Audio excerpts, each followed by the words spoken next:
Space जो दिखने में बिल्कुल ब्लैक और खामोश नजर आती है, असल में यहाँ इतना कुछ हो रहा है जो ना ही हम सुन सकते हैं और ना ही समझ सकते हैं।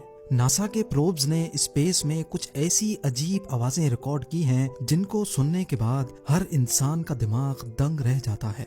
जिम टीवी की वीडियोस में एक बार फिर से खुशामदीद। नाजरीन, आज से करीब 44 साल पहले 5 सितंबर 1977 को नासा ने एक स्पेस प्रोब इंटरस्टेलर स्पेस के लिए रवाना किया था। ये स्पेस प्रोब वॉयेजर 1 के नाम से जाना जाता है, जो पिछले 44 सालों से लगातार नासा के बेस स्टेशन से कांटेक्ट में है। वॉयेजर 1 को एक ऐसे मिशन पे रवाना किया गया था जहां से उसके वापस आने की कोई उम्मीद नहीं है। ये स्पेस प्रोब डीप स्पेस में 61,500 किलोमीटर पर आवर की स्पीड से ट्रेवल कर रहा है और इस वक्त ये हमसे बहुत दूर खला के अंधेरों में तैरता हुआ हमें हमारे सोलर सिस्टम और इस यूनिवर्स के बारे में मालूमात भेज रहा है। और स्पेस के इस हिस्से को हम इंटरस्टेलर स्पेस भी कहते हैं।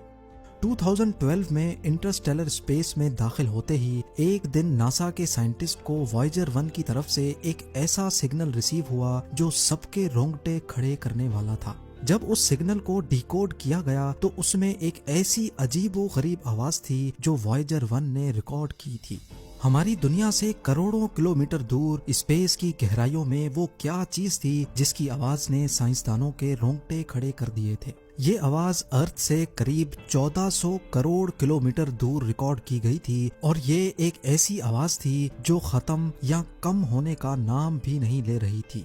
साइंसदानों ने कई दिनों तक इंतजार किया, लेकिन ये आवाज खत्म तो दूर की बात पर ये कम भी नहीं हो रही थी। देखते ही देखते एक साल गुजरा, फिर दूसरा साल और फिर पूरे 3 सालों के बाद इस अजीबोगरीब आवाज की इंटेंसिटी में कुछ कमी देखी गई। ये आवाज वॉयेजर 1 की 44 सालों की हिस्ट्री में रिकॉर्ड होने वाली सबसे लंबी आवाज थी जिसने साइंसदानों की नींदें उड़ा रखी थी। लेकिन इस आवाज के अलावा साइंसदानों को एक और चीज भी लगातार परेशान कर रही थी। जी हाँ, जिस पॉइंट पे वॉयेजर 1 ने पहली बार इस आवाज को रिकॉर्ड किया था, पूरे 3 सालों के बाद वो उस पॉइंट से 160 करोड़ किलोमीटर दूर जा चुका था। लेकिन फिर भी ये आवाज वैसी की वैसी ही थी। 160 करोड़ किलोमीटर मतलब ये डिस्टेंस इतना ही हुआ जितना जमीन से चांद तक के पूरे 4000 चक्कर लगाए जाएं। खला में इतने ज्यादा डिस्टेंस तक फैलने वाली आवाज आखिर आ कहां से रही थी? इसी बात ने बड़े बड़े रिसर्चर्स और साइंटिस्ट को चकरा कर रख दिया था। एक बात तो कंफर्म थी कि हमारे सोलर सिस्टम के बाहर कोई ना कोई ऐसी ताकत जरूर छुपी है जो इस आवाज की वजह बन रही है। लेकिन स्पेस में तो कोई आवाज ही नहीं होती, तो आखिर इसको रिकॉर्ड कैसे किया गया?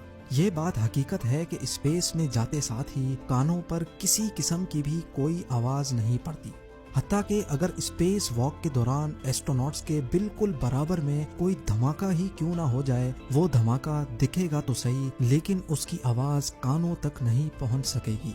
आवाज जिसको हमारे कानों तक पहुंचने के लिए हवा और एटमॉस्फेयर की जरूरत होती है, ये दोनों चीजें ही स्पेस में मौजूद नहीं है। इसी वजह से स्पेस में किसी किस्म की भी आवाज ट्रेवल नहीं कर सकती।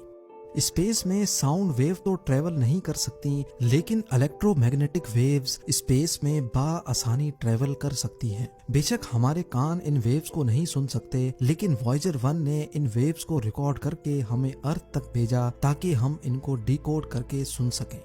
यही वो अनोखी आवाज थी जो वॉयेजर 1 ने इंटरस्टेलर स्पेस से भेजी थी।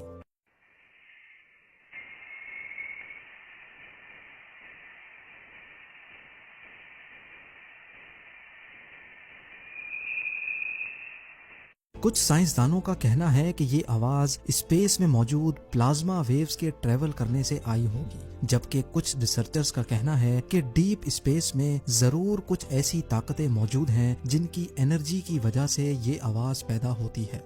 वो कौन सी ताकतें हैं, उनकी एनर्जी आवाज क्यों रिलीज करती हैं, ये सोचने, समझने और जानने की काबिलियत हम इंसानों के पास अभी तक मौजूद नहीं है। वॉयेजर 1 अपने एंटीनास से ये वेव्स कैप्चर करके उनको रेडियो सिग्नल में कन्वर्ट करता है और फिर अर्थ की तरफ ट्रांसमिट कर देता है।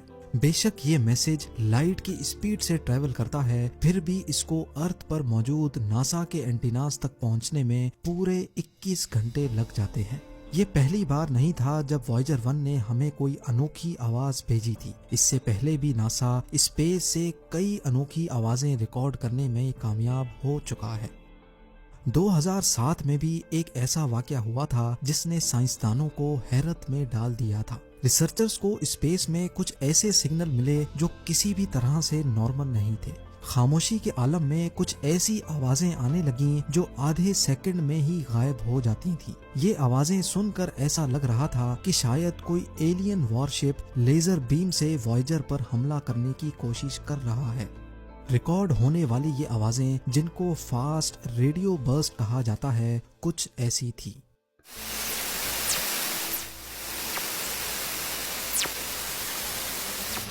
ये आवाजें सुनकर साइंसदानों को एक बात तो कंफर्म हो गई कि हम जितना ज्यादा डीप स्पेस के बारे में जानने की कोशिश करेंगे, हम उतना ज्यादा ही सवालों में उलझते जाएंगे।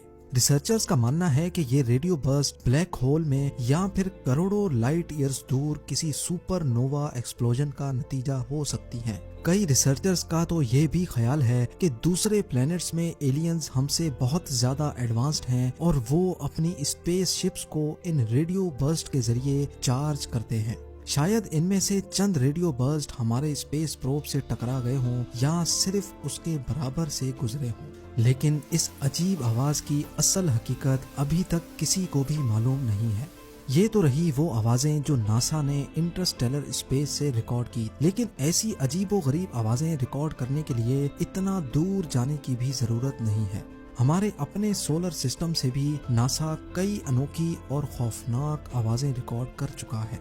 वॉयेजर 2 जो नासा ने हमारे सोलर सिस्टम के प्लैनेट्स की रिसर्च के लिए लॉन्च किया था, उसने भी कई ऐसी आवाजें रिकॉर्ड की हैं जिन्होंने पूरी दुनिया को परेशानी में डाल रखा है।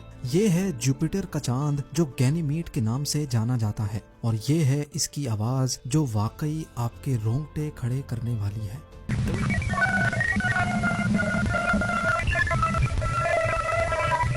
साइंसदानों का मानना है कि ये आवाज ऐसी इलेक्ट्रोमैग्नेटिक वेव्स की हैं जिनसे पोलर लाइट्स बनती हैं। जिस तरह अर्थ के कई हिस्सों में आसमान पर पोलर लाइट्स नजर आती हैं, इसी तरह सैटर्न, जुपिटर और गैनीमीड में भी पोलर लाइट्स बनती हैं।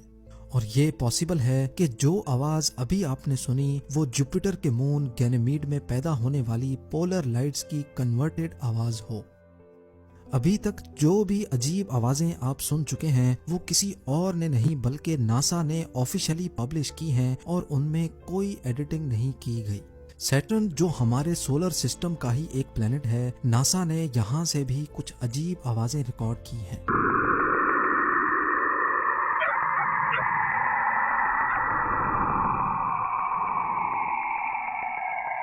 नासा का मानना है कि ये आवाज कैसिनी स्पेसक्राफ्ट ने सैटर्न से निकलने वाली रेडियो वेव्स को कन्वर्ट करके भेजी है, और ये भी शायद सैटर्न में मौजूद पोलर लाइट्स का ही नतीजा है।